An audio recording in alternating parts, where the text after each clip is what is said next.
are we being priced out of the accessibility to fertility issues? Yes, we are. This is ridiculous to me. I feel like a sentence that I've said quite a lot is that, I don't want kids till I'm 32 or 33. Yeah. And the age has kept going up. Like, is it a privileged sentence to be saying that kind of thing these days?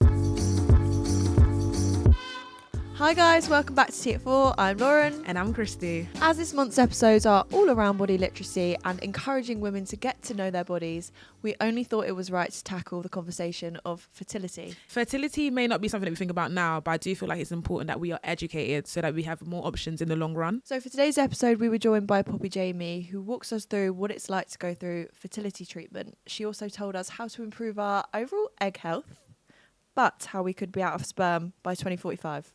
That is actually crazy. 2045. Mad. So yeah, it was a really interesting conversation and we hope you enjoy it. So Poppy, you're here with us today for our fertility episode. Would you mind introducing yourself to our audiences, please? Hi guys, very excited to be here to talk about fertility. My name's Poppy Jamie. I'm an author, I'm an entrepreneur, and I have a podcast about all things mental health and mostly women's health too. I'm quite excited. I do feel like the topic we're talking about today is one that's not spoken a lot on. It doesn't surface the group chats very much. No, like you talk about contraception, sex, self-pleasure, but then we actually don't really dive deep into like the know about fertilities. And I think this is the problem because we are all educated about how not to get pregnant. Yeah. I have spent my entire life terrified of getting pregnant, talking about contraceptive. I have taken the morning after pills so many times it feels like a Smartie at this point. And I probably shouldn't have said that. I love it. That's funny. But I have only recently started to realise how difficult it is to actually get pregnant. Mm-hmm. And I think this is when the fertility conversation starts to be actually quite shocking, because I started to become interested in my fertility at 32, which is last year. But I really wish someone had started to educate me about fertility a decade ago, if not more, because I've started to realise that the last 10 years have impacted where I am now, which is with a diagnosis of low fertility, premature ovarian decline. And you start to realize there are so many factors that are influencing this general decline in fertility we're seeing globally, because our health is deteriorating. And this is the thing, we don't actually know how to make a baby, we just know how to stop us from making a baby. Yeah, I think that's the big thing. Like, there's not much awareness. I think we all have a bit of a fear of the unknown when it comes to fertility. The conversations I do have with my friends are around like, oh, well, I probably should have maybe got pregnant in that occasion, but I had a near miss. Does that mean I'm infertile? And then the conversation just keeps kind of happening until I guess you think about going to conceive. And then as you explain, it's a bit too late. Was this a conversation you were having like with your friends, people around you? Did you have to go seek medical help or did you go online? What was your kind of process in finding this out? It was quite strange because I remember waking up in the middle of the night having this thought, oh, I should get my fertility checked. I'm 32. At the time, I wasn't in a relationship. And it was suddenly the age when, you know, we talk about the biological clock, and I kind of tried for as long as I possibly could to deny that there was even such thing as a biological clock, because, you know, I cared about my career. I wanted to accomplish X, Y, Z. I wanted to go visit these countries. I wanted to do all the things, and I didn't want to acknowledge that maybe my biology would prevent me from doing that. And so this idea of fertility started to kind of creep up in my subconscious. And then I spoke to a friend who was a year older than me and was telling me how she hasn't been able to get pregnant for 3 years. Wow. And this was actually quite shocking. I thought, oh, it's a problem. People struggle to get pregnant because if you're not in that age group, it's just so irrelevant, right? I was just trying to still work out how I even found a date, let alone you know, anything else in this cycle. And I thought, well, you know what, I'll just go and get my fertility checked. And I just assumed the doctor was going to go, you're great. And I would go along my way. Yeah. And it's really difficult to get your fertility checked on the NHS. So I had to go and find a private fertility check. And there's a couple of companies that do it online that are, you know, it's a cost, but it's doable. Okay. But I decided that I wanted to actually go and sit with someone in person, and that was a bit more expensive because you can either do a test, for example, a company called Fertility do these great at-home tests, and on the day 3 of your period, you can, you know, it takes a kind of swab of your blood, and then you can send it back to the labs, and then they will give you an indication of your fertility by checking your different hormonal levels. Okay. And again, this is also my introduction into hormones because I had no real idea about how different hormones can indicate how fertile you are. Yeah. And so there's this hormone called AMH, your anti-Müllerian hormone. Never had heard of this hormone prior. Yeah, exactly. And so the fertility test was a 2-step process. The first step was a blood test where they wanted to check my FSH, your follicle stimulating hormone, and your AMH, your anti-Müllerian hormone. Right. And those numbers give an indication, a snapshot in time of potentially how, you know, where your fertility lies. And then the second part of a fertility check, if you go in person, is you have an ultrasound, which is essentially kind of an ultrasound device that goes into your vagina and then checks to see how many follicles you have on your ovaries. Yeah. I didn't even know what follicle was. So I just thought our ovaries had an egg. Yeah. But actually that's not the case. Inside our ovaries, we have follicles, and inside these follicles are where our immature eggs start to develop. And every single cycle, you have a number of follicles in each ovary, which then release those eggs or that dominant egg at the time of ovulation. And if it isn't fertilized, it then is obviously released in your period. So you would hope, you know, at a kind of, you know, under 35, let's say, you would have a good amount of follicles inside your ovaries. But when I first got checked, they couldn't find very many at all. And so the doctor started asking me loads of questions. Do you have heavy periods? Because if you are prone to endometriosis, or if you have, you know, if you've got very heavy, painful periods, often you'll have seen a gynecologist. You'd have seen someone who would have spoken you through kind of ovarian health. But I hadn't had any of these. My periods had been totally fine. They all had been quite regular throughout my life. So that's why I just assumed I was really fertile, and I could pretty much just delay the decision of needing to have a child to, I don't know, I was 40, because I knew a woman who had a child at 42. I knew someone had a child at 43. So I thought I was totally fine. Yeah. And obviously then as the story unfolds, the doctor sat down and said, I have a fertility age of someone who's a decade older than me. Wow. So actually she'd be looking at the levels that she was seeing in my body. She would probably see in a woman who's about 42. Oh my gosh. And I was obviously so shocked. Yeah. I find that quite like interesting, and it's kind of scary that how you can go to like a sexual health clinic, you can do home testing of STIs, and like you can go to get your cervix screening. Why don't they just include those type of processes in those kind of appointments, just so that people are aware earlier? That's it, just a general awareness, rather than waiting till in the middle of the night it hits you and you've only got a reference point, I guess, of like that 40-year-old person, you know, that's had a baby later on in life. Right. Yeah. Exactly. And this is what I feel really passionate about, that we need to educate our friends, our cousins, our family, all about kind of fertility and just getting checked earlier, because you could be fine. You could have your AMH checked and it's perfect numbers and you just go, woohoo, it's all good. A bit like if, for example, STD, you get an STD check, all clear, all good, brilliant. Yeah. On we go.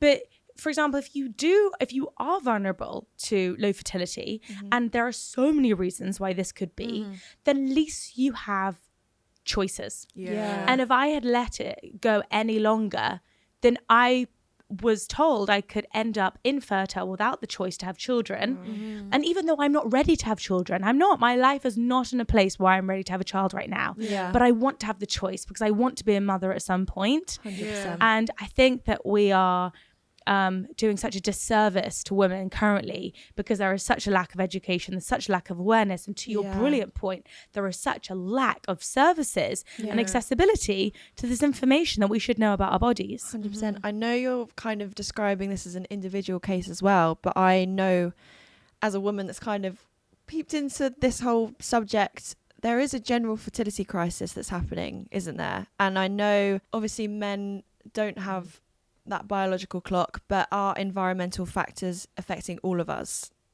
Absolutely. And also there is a huge myth to bust here, which is that men do have a biological clock.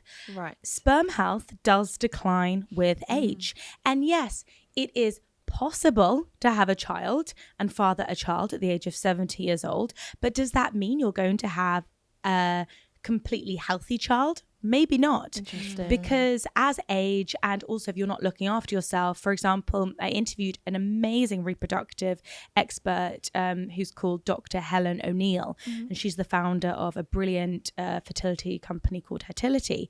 And she was saying that she, in her PhD, they looked at sperm under a microscope, and they looked at sperm that hadn't been exposed to vaping, and the sperm were swimming around, and then they looked at sperm having been exposed to vaping, and the sperm were barely moving. Oh my gosh. And so sperm health is declining. There's an expert called Dr. Shana Swan who wrote the book Countdown, and she is a population epidemiologist and has been looking at the decline in sperm count since the 90s, and she's found that sperm is declining nearly 2% every single year, and even suggests that we are going to be out of sperm by 2045. Wow. And so I'm fascinated to ask the question, but why is men's sperm count dropping, and also why are more women experiencing more fertility struggles? And you have to look into environmental factors, diet and lifestyle. Yeah. I would love to ask a bit more about your fertility treatment journey, but also the way you've decided to document that on social media. It obviously has helped get the conversation around here, but how have you found it hard to kind of show it all, I guess, because you're not glamorizing it, but you're also wanting to show the brutalities of what comes with it? So when I first got diagnosed, and then when I had my first round of egg freezing, I felt a tremendous amount of shame. Oh. And I think that's because, firstly, I hadn't really heard that many people talk about it openly. Okay. And so it felt, well, if no one, and I knew people who had done it. So I thought, well, if no one's talking about it openly, why are we not having a conversation? Should we feel that this is really private? Yeah. And then I felt shame because I think that at some point, on a really deep kind of subconscious level, I think that women are very much seen as, obviously because we create babies, right? And so I suddenly thought, well, who am I if I'm not going to be very good at creating babies? I've just been told that I have low fertility. So am I just deeply unattractive? And I was single at the time. I remember thinking to myself, oh my gosh, maybe I'll never get in a relationship, because who would want to date me if I can't produce? And it was it's crazy talk in some ways, because, you know, I've built 2 businesses, I've written a book, why would I be attaching my value on something which feels kind of just so ancient, right? You know, women, we've had so much progress in our ability to be these humans that didn't just have to be these gendered humans. We could just be these humans that wanted to do different things and follow our desires and be able to have ambitions and not just be mothers. And thank God for all those women that helped us be in the positions we are now, right? But at the same time, I did have this kind of shame. And so I grappled with it for a few months and really didn't share much about it. I filmed the whole first treatment. So I had all this content, which again felt weird to me, because usually if I filmed content, I'll just put it out. And for some reason I was holding it back. And at the moment I'm working on a couple of kind of more long form projects around this topic. And so I thought, oh no, I'll just wait. And then I had to redo my egg freezing process. I did not really redo it, but I did it for a second time. and I had kind of just really explored this shame. Why do I feel shame? And one was able to, and then was kind of able to break through the shame and realize just how ridiculous that is. And actually, if I can't have children, then there are many other options, you know, and I had to really come to terms with that and actually feel happy with that. And so I decided to be very open with this next round of egg freezing. And it's been incredible, the conversations it's opened up, and the amount of people that have reached out. And again, egg freezing is an expensive process, and had to really save up for it. And all the things that I thought I was saving up for, I have now had to take a way back seat, and I had to use those funds for this egg freezing procedures.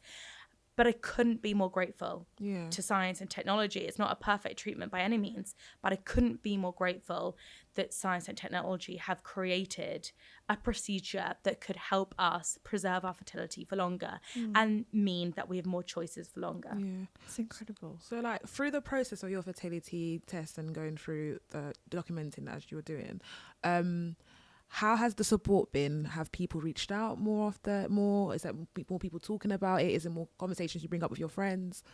Yes, I've had so many people reach out, and now I feel that this is the main topic between me and my friends. I just was with some friends this weekend, and I feel I must have spoken about it to every single woman that was there, because it is something that's affecting all of us. And actually more men have come and spoke to me as well, because you know, because I think men are looking into freezing their sperm now, and also a lot of men realize that this is something their girlfriend gonna have to go through. And so I think this is a topic that is affecting everyone. And you know, even if you're a mother, even if you're in your 40s or your 50s, you may have a child that is, you know, thinking about having a child, or you know, I think it's something that Scott Galloway, who's a podcaster and an academic, a professor, what he talks about is we're in a mating crisis. Women can't find appropriate mating partners, and men can't find appropriate mating partners, and more people are single than ever. And the statistics say that more people are having less sex than ever before. So, you know, prior to all even the fertility, it's even just, you know, finding a relationship you feel that you would want to bring another human being into.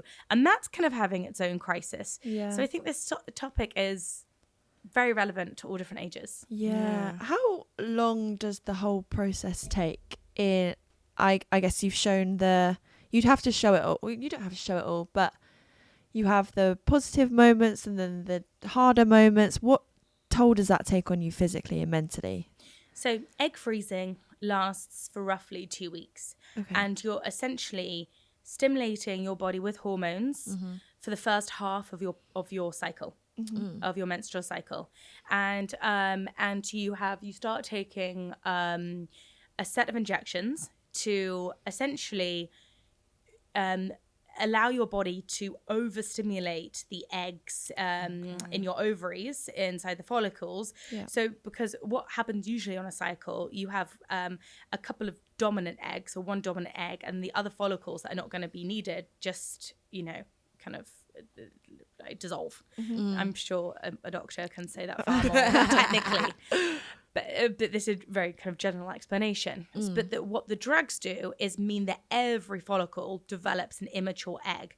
So it means that when you come to your retrieval, you can extract as many eggs as possible and freeze them.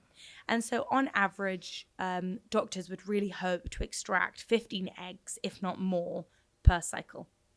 And that would mean that, you know, you would, I don't know, hopefully stimulate kind of seven or 8 follicles on each side. Rather than just one. And so you're usually taking an injection in the morning and in the evening. And then after a certain few days, you go in every other day to get blood tests done and have a scan to see that your hormones are rising as they should. And essentially you are increasing your estrogen a lot. So depending on how your body reacts to a lot of estrogen is really how this process will feel.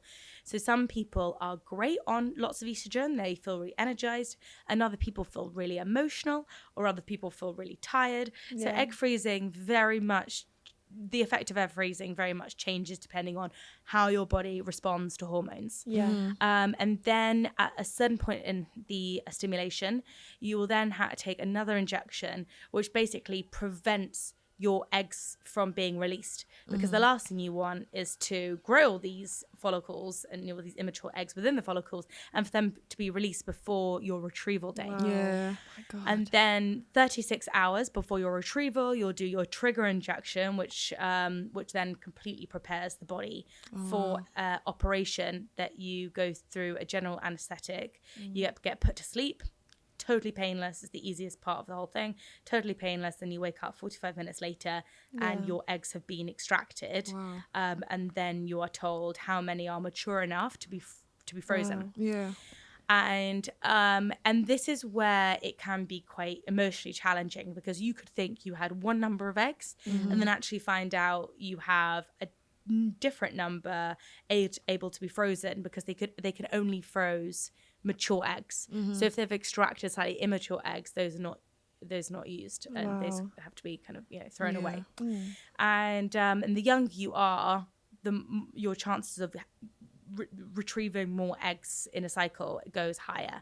So in a way I hope that the cost of egg freezing comes down, and so it means that women at younger ages can freeze their eggs, and then you don't have the biological clock pressure so much, because you're not on this time scale of when you can or cannot get pregnant before. I think as well it's interesting, I guess, me thinking about that a couple of years ago when I was single. Maybe people wait till they're in a relationship when they start thinking about these things. Like, should it be even a greater thing for people that are on their own? Or I think so. I first did it when I was single. And it just gave me quite a lot of reassurance, knowing that I'm not on this crazy clock to find someone. That's and it. Actually I can take my time and choose a partner that feels right. I feel like a sentence that I've said quite a lot is that I don't want kids till I'm 32 or 33, and the age has kept going up. Like, is it a privileged sentence to be saying that kind of thing these days? Like, is our bodies maybe aren't catching up with the modern times? Like, I know worry isn't the word, but a care. At what age do you think is like, I should be worried about that thing, or I should be thinking about my fertility? I think the younger we can start having the conversation around fertility, the better. Because when we are educated about something, we then give ourselves choices. And to me, education is empowerment. And that is what I hope for every man and woman and person, because I want everyone to live the life they want to live. And we don't want to get to a point in our life when suddenly doors have shut just because we haven't been told something. I think, but all these things that you're bringing up, even you describing your process of looking into your fertility and maybe going through private healthcare rather than what's available in the NHS, are we being priced out of the accessibility to fertility issues? Yes, we are. And that is why we all need to use our vote and our voice to make sure this becomes more accessible, because this is ridiculous to me. To me, this is mental. Because there should be an issue the government wants to help us with. This is a collective problem. We need children. I was just told this morning that 100 schools are closing this year because there's not enough children in the classroom. And a lot of schools, like multi-faith schools, are now like single faith schools, or like girls' schools are having to mix now because they ain't got the funding from the government, and also there's not enough kids in the classes for them to kind of like continue on into the years. And I find that crazy.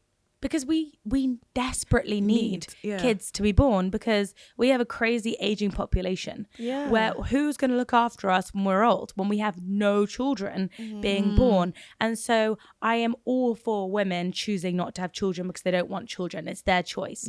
But when it's involuntary childlessness and they want children, they can't because of biological reasons, or they can't have access to IVF, to me that is so unjust. So when should the conversation start? Like, is it a school thing? Is it like, I don't know, teens? Is it when you're starting puberty? Because I can Yeah. think about the conversations you have in school, Yeah. and that's probably not the time where I'm like retaining all this information about, oh, in 20 years time when I'm thinking about having a child, when am I going to be the most fertile and things like Yeah. that. So how do we incorporate this conversation into like everyday lives?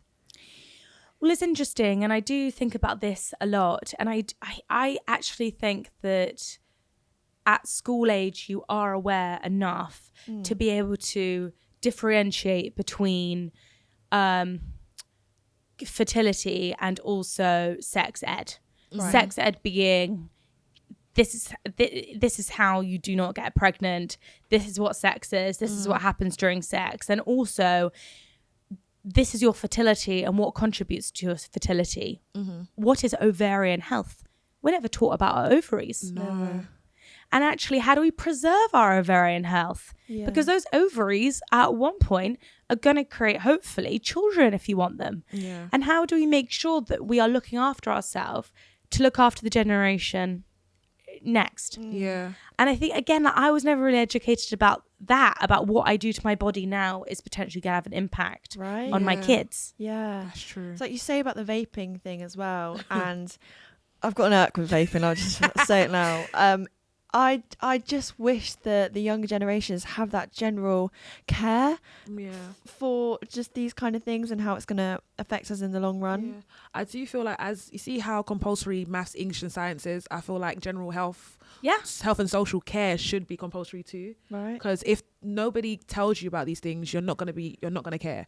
And if, let's say, your favorite celebrity doesn't speak on a certain topic, who's going to influence you to at least touch on these type of subjects and stuff? So I set up a mental health company nearly 9 years ago, before anybody wanted to talk about mental health, and I feel like we are there in where I was in mental health 9 years ago is where I find myself now again with fertility, with everyone going, oh, what was that?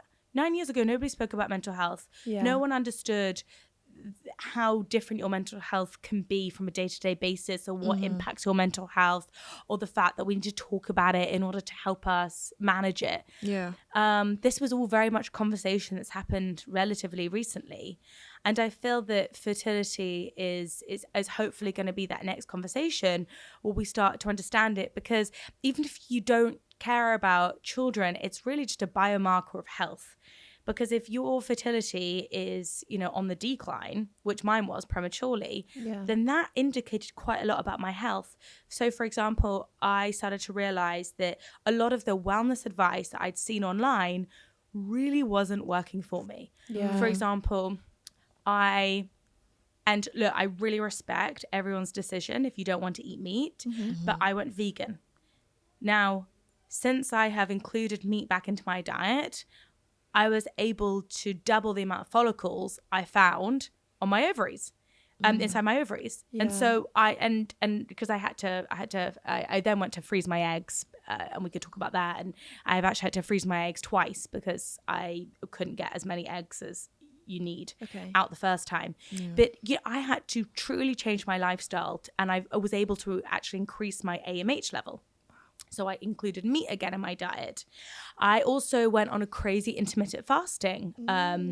Fasting is supposed to be amazing, right? Supposed to be. Is It's supposed to be. It is, scientifically. Oh, it It's wasn't? not. Really? Oh. It's not. Oh, interesting. Now look, there's Interesting. different reasons why you might fast. Yeah. Yeah. But I, again, listen to some bros podcast that told me that I should be intermittent fasting. Why intermittent fasting is the savior of all things. Yeah. Truly seen that title on Yeah. a bunch of podcasts, followed it, and actually have had to megally stop intermittent fasting and force myself to have breakfast because I trained myself not to be hungry in the mornings. I was intermittent fasting for four years or Same. something. Wow. Yeah. And that's when I started to realize women, and again, I know that I'm not going to use these terms like correctly, given there's so many different like gender terms these days, but just to not confuse things, I'm going to just be quite literal in the sense that a woman's body is very different from a man's body in terms of what we need, our hormones, the way that we need to look after our bodies. So for example, women's bodies, like we need to be in a state as much as we possibly can of safety. Because I asked a doctor whether this kind of analogy is correct, because it's quite general. But if you think about it, go back to kind of prehistoric times. Yeah. If we were running away from a lion, why would our reproductive system feel that it needs to be active if we were constantly stressed? Yeah. So intermittent fasting puts the body in stress, because we are hungry and we are potentially in the wilderness without any food. Yeah. And actually for our fertility, our body needs to feel safe and needs to feel like our needs are being met. And we need to feel like we're in an environment whereby if we had a child, the child would survive. We're not in a food scarce environment. And so I had to really change my entire nervous system, because I think I led a very high stress lifestyle. I was working like 14 hours a day. I was on an airplane every 2 weeks. I was intermittent fasting, cold showers, you name the wellness trend, I was doing it. Yeah. And actually now realizing, did wellness make me sick? Yeah. I mean, I don't want to say victims. We're not victims, but I've definitely been a part of all them fads. And at the time I'm thinking, this is helping my weight loss. This is helping my hair growth. This is helping my energy for work. But I'm never thinking, oh, is that going to affect my fertility? Yeah, it's the last thing that you think about. Right? Like, oh yeah, I'm young, I can have babies but whenever. Then at the same time, that privileged thought of me going, oh, I'm going to be able to have babies whenever I think of, that discrepancy is quite alarming, I guess.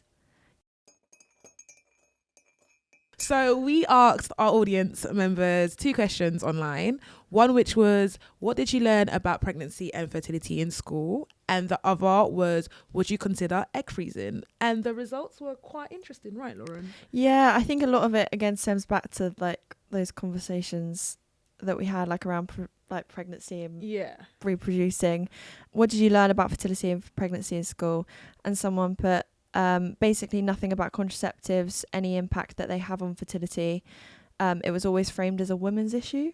So another one said, I learned to avoid pregnancy with condoms and not much about fertility at all. Yeah, I always get scared about contraceptives. We did an episode the other day with the founder of the Lowdown, like a contraceptive forum, and I think that's another big conversation, is that I don't really know how this works. I know we're told that it doesn't affect our fertility, but I am putting something into my body again that I don't know really how it works or the long-term effects.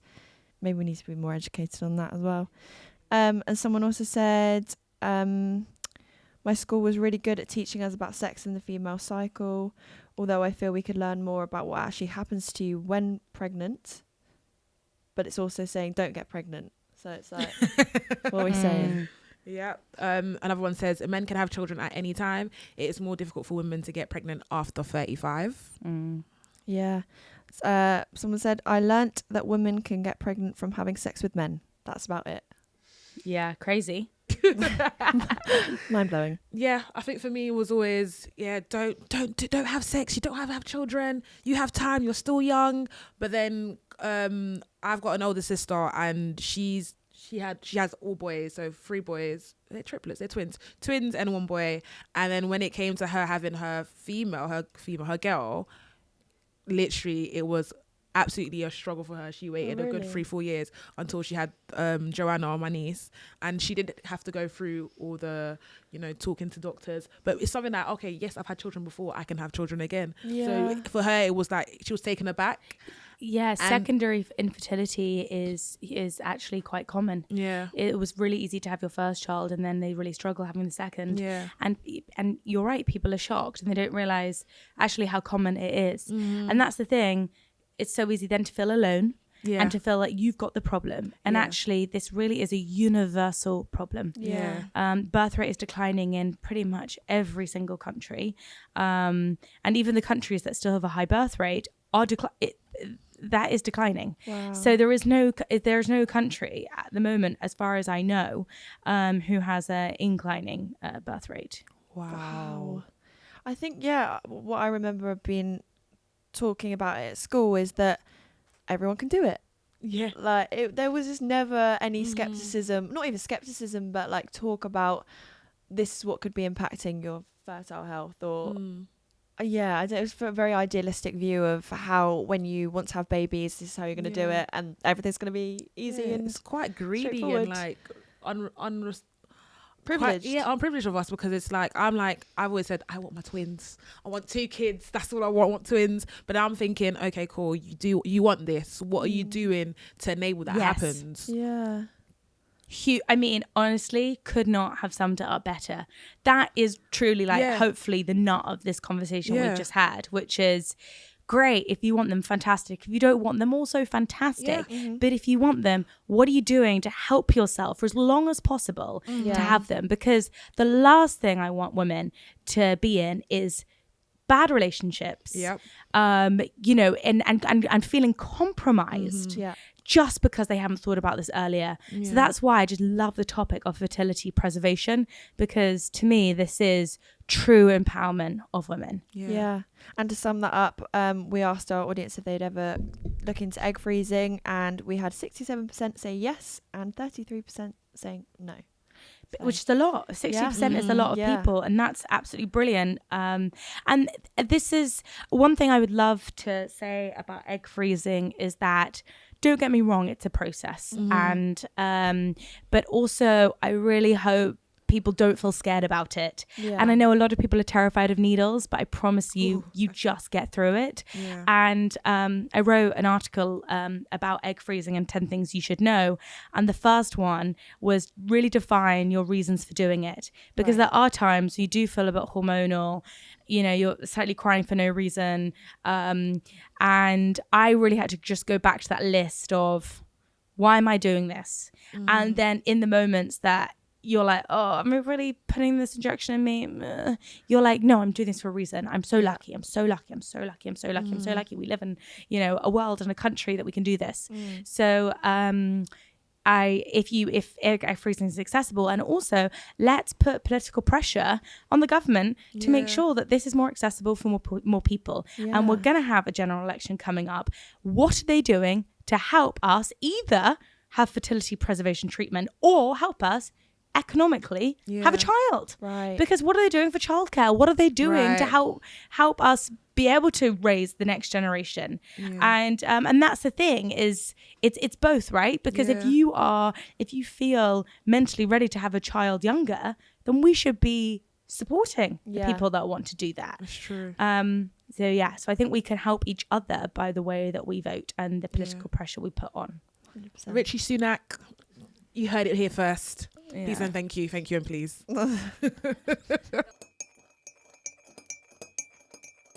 So we're now going to test our very own general knowledge around fertility. Okay. With the following questions. So, how much does IVF cost in the UK? Okay, I was watching EastEnders and they were actually going. No, I love EastEnders, guys. Beacon of all knowledge. But they are actually doing a storyline on fertility crisis, and I think Sonia is going through. Is it IVF? I think it is. Sure. And it's around the grands, right? It should be grands. Which one? Like maybe like I'm gonna say like 9, 8, 9, 8, 7. Bobby, do you know? I do know. Well, I do know because I've gone through it, but the different clinics cost different amounts, and medication also costs quite a lot. So that's a lot of hidden costs in egg freezing, which you should be aware of. On the whole, for example, my egg freezing, the actual egg freezing cost $3,800, and then the cost of the medication was about $1,200, and then I had a couple of extra blood tests that cost. So all in all, it was we're coming just under 5K. But there are clinics that you can find which will try to keep it. To be honest, I don't think you can necessarily, with medication, I haven't yet to find a clinic that can necessarily do it for under 5. That's the answer here. Yeah, up to $5,000. So they were lying on EastEnders. I'm sure they weren't lying. He paid around 10 grand. So IVF is different. So this is egg freezing. IVF then gets the sperm and inseminates the egg outside of the body and then re-implants. So that's why you are right. This was just egg freezing and IVF. IVF is more expensive. Right. Wow. But five it's expensive, 5,000. yeah. That's a lot, and that's not that. None of this can be free on the NHS. Yes, it can be free on the NHS. However, you have to. Some of the requirements are quite tough. For example, which I think the NHS needs to be changed. It's absolutely ridiculous, in my opinion, how the NHS is structured in regards to this. You have to have been trying for a child with a partner. So you can't do anything just out of like preservation if you're single. So you've got to be you have to be trying for a year. Wow. You have to have your AMH over a certain level. So for example, my AMH was lower than what the NHS would agree to. So I would have been classed as infertile on the NHS. Oh my god. And there's a couple of other requirements that they look for in order to pay for IVF. And also age, you can't get it over a certain age. So the NHS needs to be reformed when it comes to this.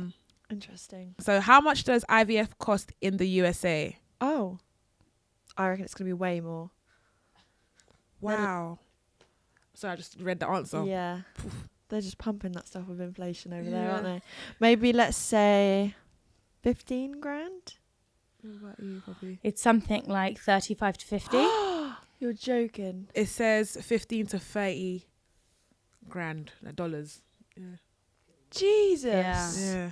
I would say it's for IVF. Yeah, I would say it's more. Yeah. Wow. To grow up in a country that's not free Yeah. either. Interesting. Yeah. Okay. That's crazy. Yeah. Second question, how common is infertility? I know the answer, so I'll let you go. Okay. Is it like a percentage or out of how many couples? How many couples? One in I don't know. Maybe 4 out of 10 couples are infertile. No? 40%? 50? 50? Way less? 1 in 6. It says 1 in 7 okay. here, but 1 in 6 will experience difficulty conceiving. Yeah. Interesting. Yeah. Wow. Okay, shall I do mine? Yeah. Let's hear it. As a woman, when does your fertility start to decline? Isn't it like 27? No, don't say that because... I know. No, don't say that. I know. It can't be... Is it not like... Or something like your eggs are the most ripe isn't the word, but is it 27 when they're the most like fruitful? And then I want to say, oh my god, I'm 29. It's alright. I was gonna say 28. 27 sounds it's very young. Well, I think before I'd looked into this, I thought it was going to be like 30, 32. Yeah, I think it is or 35. Is it? I don't know. Poppy? Well, separately to the answer, your ovaries are the fastest aging organ in the body. Your fertility begins to decline in your late 20s, so you are right. And accelerates the decline after the age of 35. A healthy 30-year-old has a 20% chance compared to a 40-year-old who has a 5% chance of getting pregnant. Ooh, you see that jump. Yeah, but you saw that lady in Uganda the other day that had twins. 7 children. No, she had twins at like 70. Oh yeah, 70. Oh yeah, I did actually. So I think we'll be all right. Yeah. That's the wrong thinking, isn't it? Do women's eggs replenish? Okay, what does replenish? Replenish? So for example, once, let's say an egg has been released in a menstrual cycle, can you get it back? No, once it's gone, isn't it? No, surely it does. Once it's been released in a menstrual cycle. Oh. Where do they go? It comes out your body. No? Because that's the period, in your period, yeah. Oh, God. Correct. Women are born with their lifetime supply of eggs already in their ovaries. So that's what I actually think is quite sweet, is that we have our grandmother's eggs, we have our mother's eggs. Yeah. Oh, I love that. Maternal line is really strong. Wow. That is cute.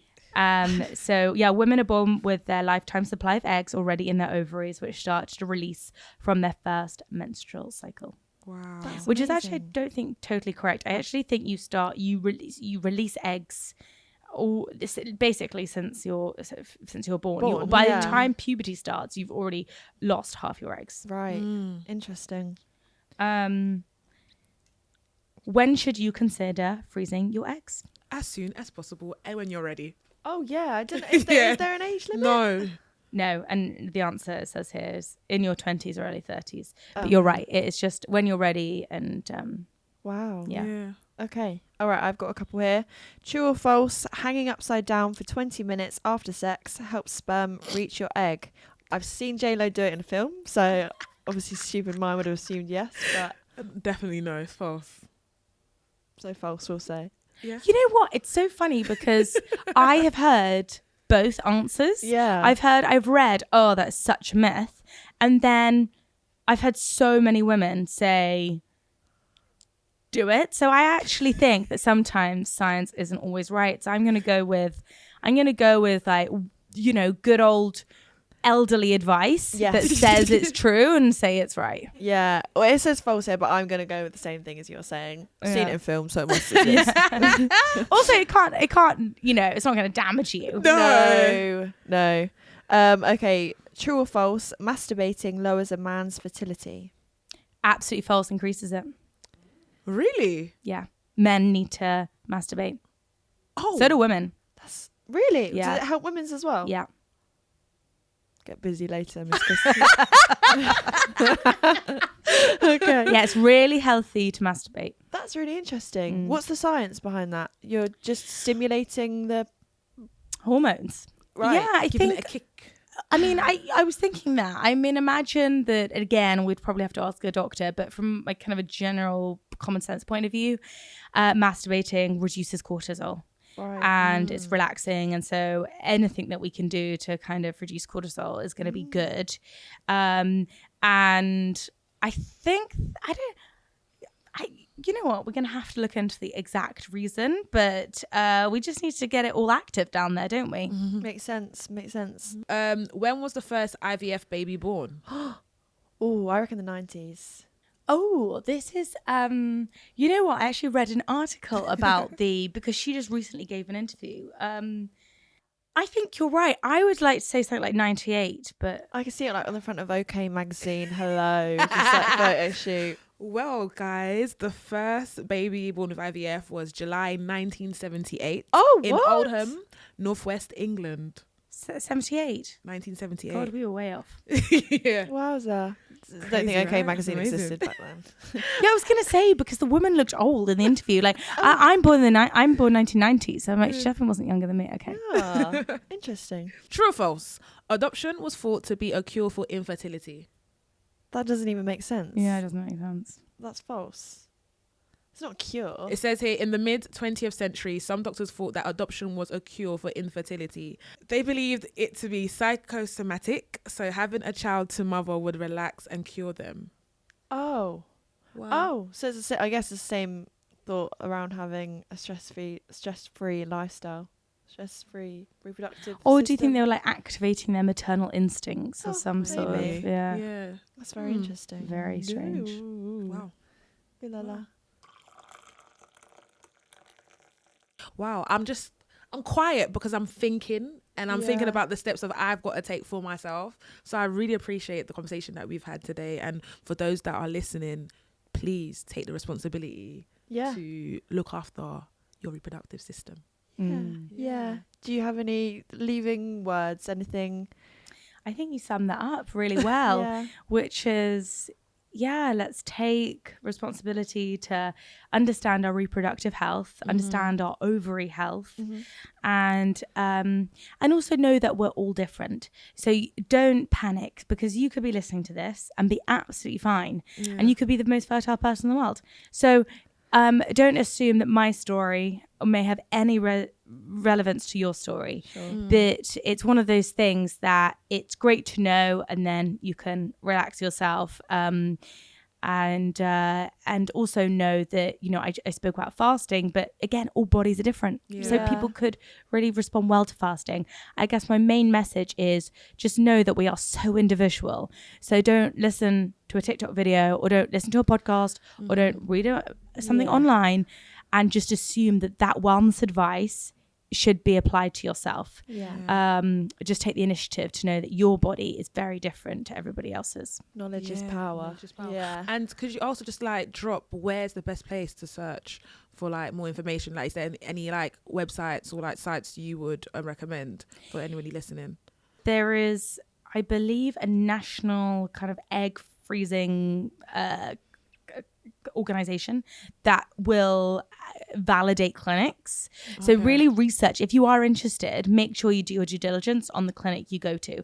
Not all clinics are the same. So look at success rates, look at doctors, really do your homework as to where you would go for this. There are more cost-effective tests on the market now. And also know that those tests are a snapshot in time.